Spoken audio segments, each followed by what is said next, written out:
اب جو واقعہ بتانے جا رہے ہیں تو ہمیشہ ذہن میں رہے کہ ان واقعات میں بعض دفعہ ایسی چیزیں ہوتی ہیں جس سے انسان یہ نہ سوچے نہیں گناہ کو کوئی فرق نہیں ہے گناہ کرنے میں، نہ گناہ سب برے ہیں، یہ ہم ہمیشہ بتاتے ہیں.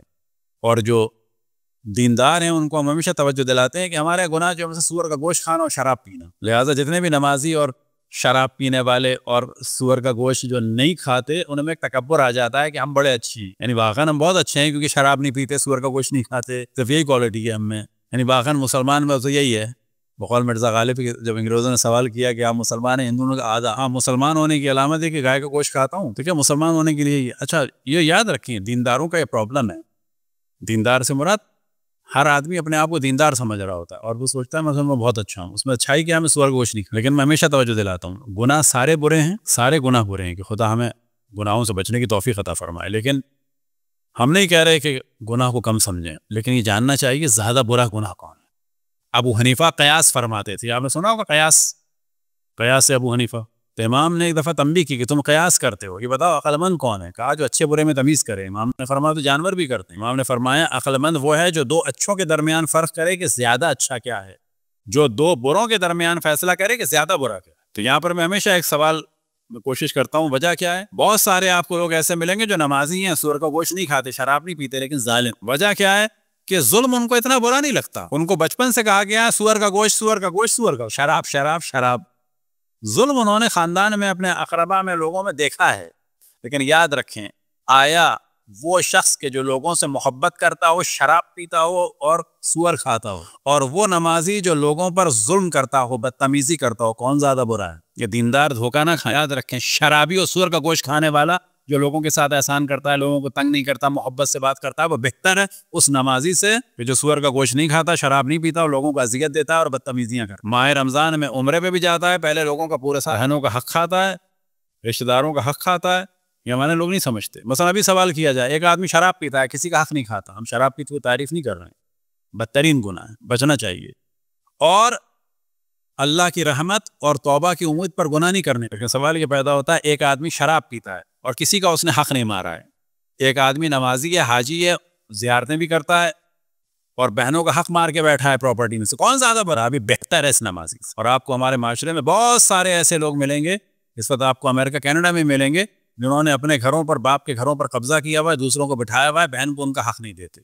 مطمئن ہے کہ ہم مجلسیں پڑھتے ہیں، دعائے کمیل پڑھتے ہیں، دعائے ندوہ پڑھتے ہیں، گردن ٹیڑھی کر کے ایکشن بازی کرتے ہیں. ان سے بہتر ہیں وہ لوگ کہ جو حقدار کو حق دیتے ہیں. صلوات پڑھنے پر محمد والے. خواتین خوش ہو جاتی ہیں ہماری بات پر کہ جی بہنوں کے حق کی بات ہوئی، تو پھر ہم خواتین کو تھوڑا سا چھیڑ دیتے ہیں.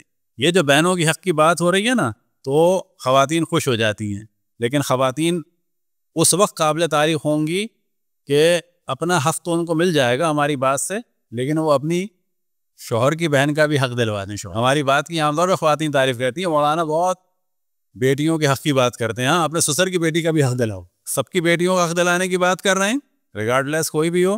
خواتین اگر واقعاً ڈنڈا اٹھا لیں شوہر کے خلاف کہ میں گھر میں نہیں رہوں گی، کیوں کہ یہ گھر غصبی ہے، تم نے میری نندوں کا حق نہیں دیا ہے. شوہر تھوڑا سا ورغلائے گا کہ نند تمہاری جو ہے تمہارے خلاف بولتی ہے. یہاں جواب دینا چاہیے دیکھو وہ میرے خلاف بولے یا میرے فیور میں بولے، مال اس جس اللہ نے تمہیں حق دیا ہے اسی اللہ نے تمہاری بہن کو بھی دیا ہے.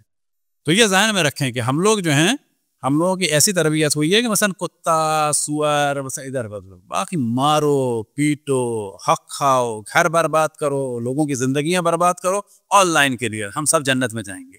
لیکن ایسا قطعاً نہیں ہے. صلوات پڑھنے پر محمد والے. لہٰذا خود میری جو روش ہے میری تو یہ بعض دفعہ میری دوستی ہو جاتی ہے بعض ایسے لوگوں سے، ان کی اصلاح بھی ہم کرنے کی کوشش کرتے ہیں اسٹیپ بائی اسٹیپ، جو بالکل لاؤبالی ہوتے ہیں، لیکن اگر وہ اچھے انسان ہوتے ہیں ان سے میری زیادہ دوست. لیکن جو منہ بنائے ہوئے، لوگوں کی بے عزتی کرنے والے، اکڑ دکھانے والے، اور بے شک نمازی اصل میں ذرہ برابر میں ان کے حج سے، نہ نماز سے، نہ دعاؤں سے کبھی بھی متاثر نہیں ہوتا. میں ان سے بد کے کنارہ کش ہو جاتا ہوں. ہدایت ان کی ہوگی تو ہوگی. لہٰذا وہ افراد کے جو اپنے غریبوں کے ساتھ اکڑ دکھا رہے ہوتے ہیں، اپنے آفسوں کے اندر اکڑ دکھا رہے ہوتے ہیں، ان سے کہیں بہتر مجھے وہ لوگ لگتے ہیں جو لاؤبالی ہیں لیکن سب سے محبت کر رہے ہوتے ہیں. میرے ان سے دوست، اور ہے بھی یہی اصل چیز، دین یہی. آیت اللہ العظمیٰ شیخ محمد علی عراقی رضوان اللہ تعالی علیہ کے جو مراج تقلید میں سے تھے، انہوں نے ایک واقعہ بتایا جو اپنے بعض استادوں سے انہوں نے سنا تھا کہ خاتون تھی ظاہراً تہران میں یا ادھر ادھر سابقہ زمانے میں، کم سے کم 100 150 200 سال ہے، اور جو تھی گناہگار سے مراد یعنی اب یہاں پر جو واقعہ بیان ہو رہا ہے وہ روز محشر کا نہیں بیان. جناب سیدہ سلام اللہ علیہا کی جانب سے ہدایت کا سلسلہ اور کسی بھی حقدار کو یا کسی بھی انسان کے نیک اعمال کو جو جناب سیدہ نے ایک طرح سے اپریشیٹ کی، تو وہ فرماتے ہیں کہ وہ زمانہ تھا کہ جب آگ گھروں میں جلتی رہتی تھی. ماچس کا زمانہ نہیں تھا مثلا، تو اس میں آگ جو ہے نا ایک گھر سے دوسرے گھر میں، خصوصاً جیسے کہ انڈیا وغیرہ کے لوگ جانتے ہیں کرچھا ٹائپ کی چیز ہوتی ہے جیسے لمبا سا فرائنگ پین، تو اس میں لوگ آگ لے جاتے تھے.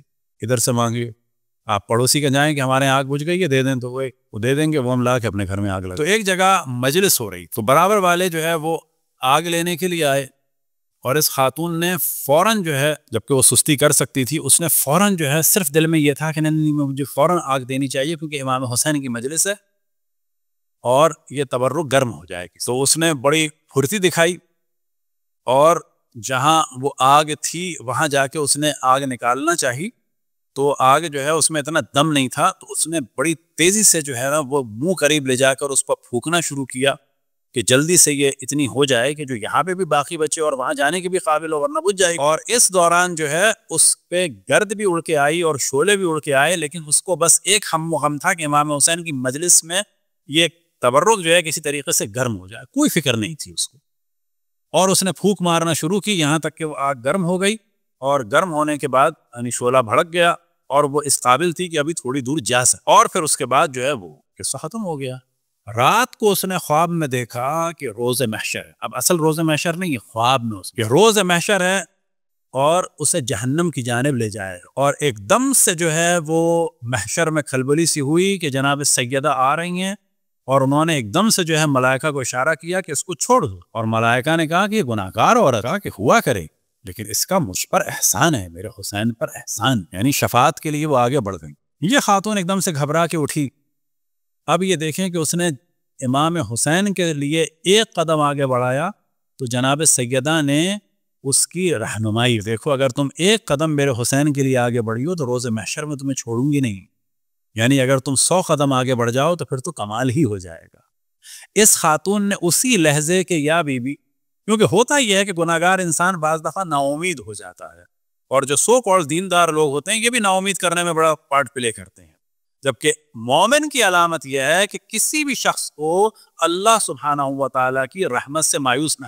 جو آدمی جس عمر میں اللہ کی جانب آ رہا ہے تو ہمیں کہنا چاہیے کہ دیندار نما لوگ ٹھیکیدار بن جاتے ہیں نا، بڑے خطرناک ہوتے ہیں. لہٰذا کوئی آپ کو ایسا نظر آئے کہ اس نے گناہ چھوڑ دیا ہے، فوراً کہہ کہ ہاں اللہ کی راہ کھلی بھی ہوتا ہے. لیکن جو سو کال دیندار لوگ ہیں وہ فوراً کہتے ہیں 9 سے چوہے کھا کے بلی ہے. یہاں فوراً کہنا چاہیے توبہ کرنے والوں کو کہ آپ کا مومن بھائی آپ کا بڑا شکریہ کہ آپ نے 900 کہا ہے، ہم نے تو 9 کروڑ چوہے کھائے ہیں، یہ بھی کم ہے شاید. لیکن سوال یہ پیدا ہوتا ہے کہ 80 سال میں عمر میں 9 کروڑ چوہے کھا کر ایک آخری دن بچا ہے، اس میں اللہ کی جانب چلا جاؤں یا آپ سے اجازت لوں، یعنی ابھی بھی میں گناہ کروں، آپ اس پہ خوش ہیں مومن صاحب؟ یہ سو کروڑ مومنین ہیں، ان کی یہ فکر ہوتی ہے. مومنین سے مراد سو کروڑ دیندار ٹھیکیدار ہوتے ہیں کہ اصل دیندار ہوگا کہے گا بابا جس وقت تم توبہ کر لو اللہ کا دروازہ کھلا ہے، وہ جانے اور اللہ جانے. لیکن ہم میں سے اکثر کو کیا ہے کہ اپنے اعمال پر ایک تکبر. تو یاد رکھیں کہ ہم میں سے کوئی بھی ہو جب بھی چاہے فریکشن آف سیکنڈ میں اللہ کی جانب آ جائے، وہ جانے اس کا اللہ جانے، کسی کو نہ دیکھیں. کوئی کہے کہ 900 چوہے کھا کے بلی حج کو چلی، آپ کہیں کہ آپ نے بڑا حسن زن فرمایا 900،